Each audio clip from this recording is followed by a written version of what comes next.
Here with Mayor Mike Spano, Corazon Pineda, Councilwoman Corazon Pineda, Jimmy Nolan, who's Westchester County Legislator, Pat McCormick, who is our Detective Captain, Joe Monaco, Chief of Investigations, Chris Sapienza, Chief of Support Services, and our Chief of Patrol, Danny Campanini. So I'll go in and give you guys a brief overview, and then we'll answer any questions as long as you need to get through this. So today at approximately 2:10 p.m. at 115 Elm Street, which is right behind us, that's the intersection of Elm and Linden, our Yonkers police officers that are assigned to the Westchester Safe Streets Task Force were conducting a gun investigation. They do this every day, and this day had led them in a number of different spots. They were with members of the FBI and other members of the Westchester Safe Streets Task Force. They attempted to apprehend 3 suspects involved with the gun investigation, and in the course of investigating, 2 of the suspects went into the bodega at 115 Elm Street, and they were attempted to detain all 3 suspects. It was a fairly chaotic situation. We had plenty of people in there. One of the suspects attempted to push past one of our detectives, a Yonkers detective, and when our Yonkers detective pushed him back, it appears that he fired one shot at our detective from his pocket, shooting him in the stomach. An FBI agent who was part of the Safe Street Task Force returned fire, and the suspect is deceased. Our officer is in a local hospital.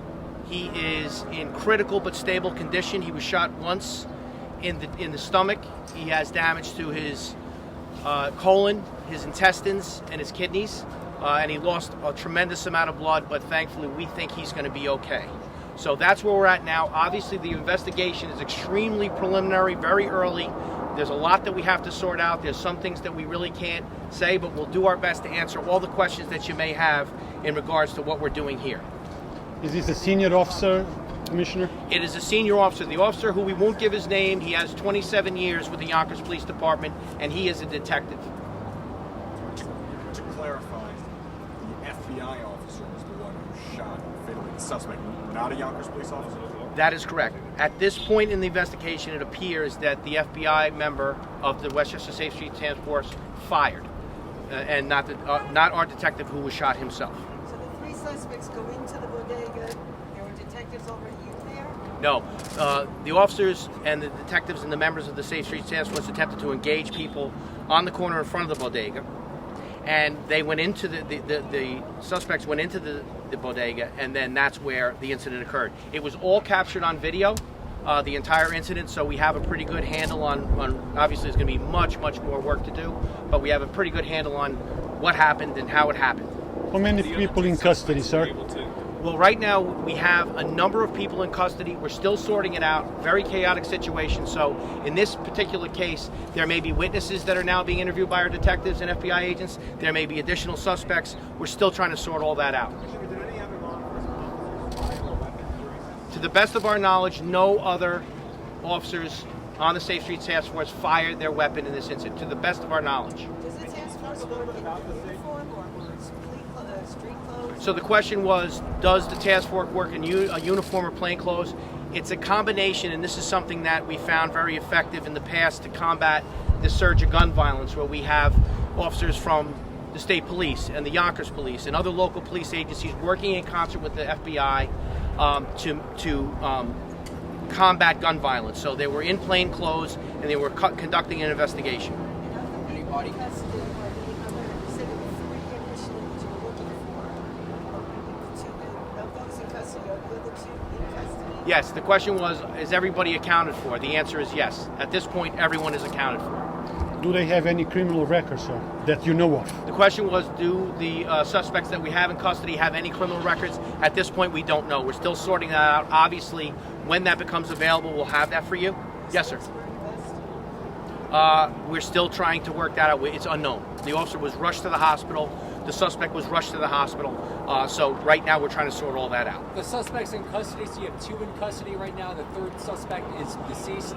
Yes. And other people. When you say the suspect, the information would be the suspects you have in custody, you're not able to talk about the suspect who is deceased. Do you have any understanding of his background? We don't. That's going to be a huge part of this investigation. The question was, do we know the background of the shooter, the suspect shooter? And we do not at this point, but obviously we'll find out fairly quickly.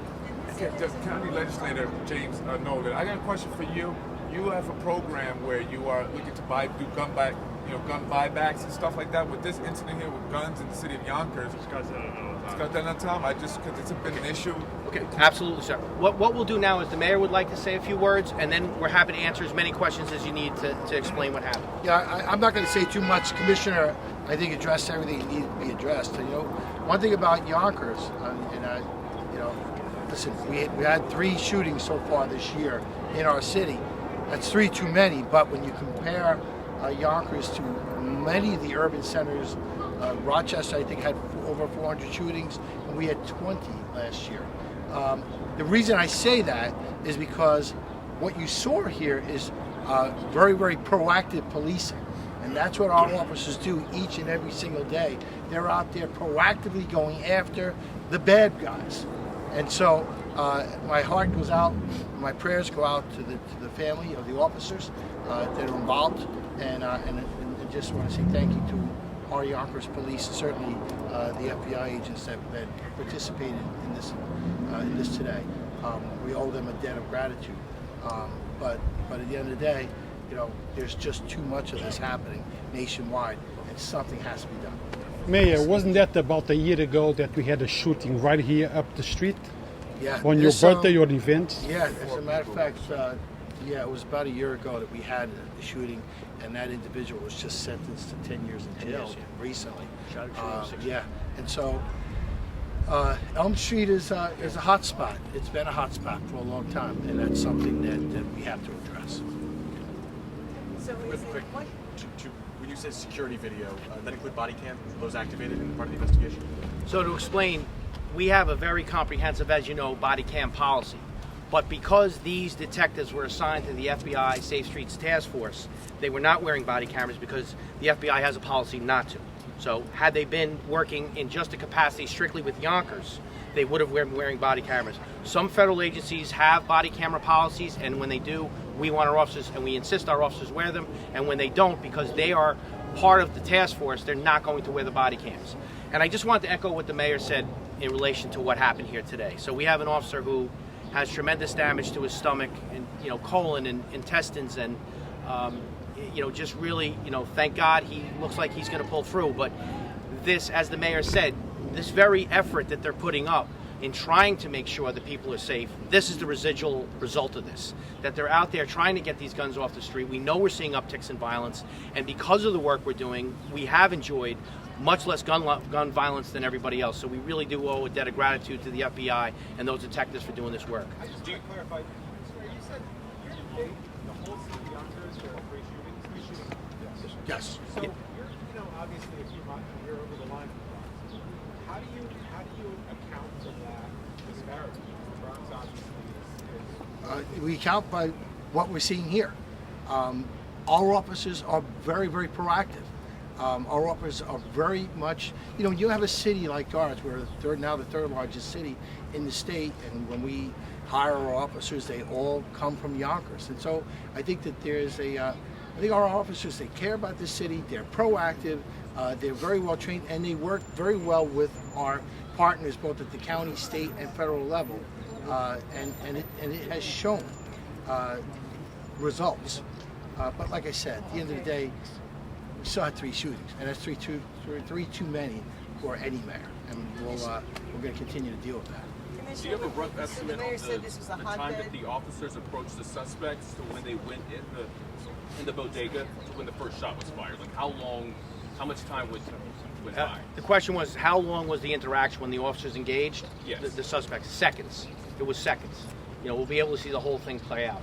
And with regard to your question about, why only 3 shootings, it's because of the community we have and how great they are. It's because of the police and the officers we have and how great our mayor is and how supportive that we're able to enjoy. Again, we don't want any shootings, but 3 shootings in a city this size is fairly impressive. And it's about our precision policing model, where we don't have to lock up the whole world. We do not want to do mass incarceration, but we have to have laws in place to make sure that the real bad guys, the violent guys, the prolific offenders are put in custody because they're harming everyone. Elm Street and the rest of the outlying area deserve better than this, and we're working every day to make that happen. So Is what the injured is it officer about male or Elm Street female? that makes it a hot spot? You called it a hot spot. What about it? Why here? Is it, I don't know, is this where they buy and sell the guns, or what? Why is this a hot spot?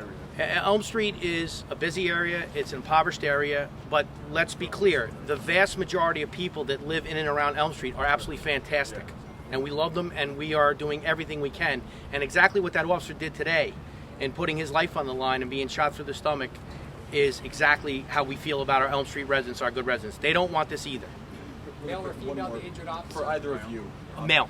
Male, and they were undercover when this all happened, you said? They were conducting a firearms investigation. So they were in plain clothes. They were not in uniform. Most of the time they can be proactive when they have teams like this. And you know the rest of it, as we have more information, we'll let you know. And that's clear, the suspect, the shooter, and the two others out there, they were the targets of this operation, or they were incidental to the operation? It's our understanding at this point they were the targets, but a lot of that is going to play out. You know, if you can just imagine how slowly we have to go here to make sure we're very methodical about this scene, that we cover, we leave no stone unturned. Just to clarify, Commissioner, everything happened inside the bodega, or the shooter shoot from inside to outside? Inside the bodega, everything occurred inside the bodega, and yes, that question, as far as the guns, we recovered 2 illegal guns. We can't tell you the make or the model at this point, but you know, after we went in and began the investigation, after everyone was taken to the hospital, we recovered 2 guns, 2 illegal guns. Including the shooter's gun? No, yes, 2 guns. That's correct. And how many shots exactly were fired, sir? To the best of our knowledge, 2. But that could change. Right now, like I said, it's very, very preliminary. I may be wrong, but we think it was 2. When can we expect That we don't know. He was rushed off to the hospital, and we don't know that. when can we expect an update when you know if these guys had criminal backgrounds or anything, or changes in medical status? We'll get, you know, so the question was when we expect an update as far as the status and criminal histories of the suspects involved. As fast as we get the information, we'll get it out. Obviously, you know, we want to just make sure that we're correct. So sometimes it takes a little bit more time, so we don't have to backtrack, but we just want to make sure we're correct. Chief, the officer that was shot, nearing retirement? At this point, we don't really want to go into his personal situation. I understand the question, but I think, you know, that, you know, we may come out later with, you know, who he is and everything else, but we want to just focus on his health right now and his well-being. And last, what's your reaction? Obviously, there was a police-involved shooting on MLK Day. You know, another incident that happened on Main Street. Now you have this one. I don't know if both of those factor into the 3 shootings or not, but what's your reaction to 2 police-involved shootings? We're talking about a span of 4 months, 5 months now. My reaction is that this is why Yonkers had 21 shootings in a city of 210,000 this last year in 2021. That they're out there being proactive and trying to get guns off the street. You know, if you're looking at other cities, we've been blessed because of the work the officers do, because the detectives do, because of what the mayor does for us, what the city council does for us, and you know, our community, how great our community is. So, you know, I think that there is a proliferation of guns. I think those guys that were working this task force today were out there trying to get a couple more off the street, and they did. Unfortunately, we had the situation we had. But, you know, this type of work is not, it's not predictable. And this is a perfect example of what these guys, these officers and detectives do every single day. Yeah, and even you talk about the Main Street, and remember, this is a very, very close-knit urban center. It's a very diverse community, but it's a very tight-knit community. And you even look at what happened on Main Street, and I'm sure the commissioner can clarify, but you know, the videos that were shown there. Again, you have police officers here who are selfless, who are proactive, who are willing to go out there and do the jobs that they do. And listen, I'm not saying that the other departments aren't as good as ours. I'm just saying I am very confident in the department that we have. And I will tell you that is why we have been enjoying these numbers. But like I said, we still have to deal with the fact that we are an urban setting and there are shootings and there is an uptick across the country, and that's something that has to be dealt with, all of us, and I don't know that we're there yet. And the video you have is just from the store or on the street? So the question was the video, what video do we have? Right now we have the video from the inside of the bodega, and that video was was very fruitful in terms of like showing us what happened. But there will be other video. There will be external video. There will be video from other stores across the street. That's part of the investigative process. Now they will look for all types of video, as many witnesses they can find, because we want to make sure we have an absolutely clear end-to-end picture of what took place. How do you pronounce it, Mueller or Mueller? I forget. Mueller. It's okay though. That's a great Thank you debate. very either much, way. everyone. Thank you, everyone. Thank you. Thank you. What is your name, you said? John Mueller, Okay, thank you. Mayor Spano. So, Commissioner, three shootings. The one on me, another one.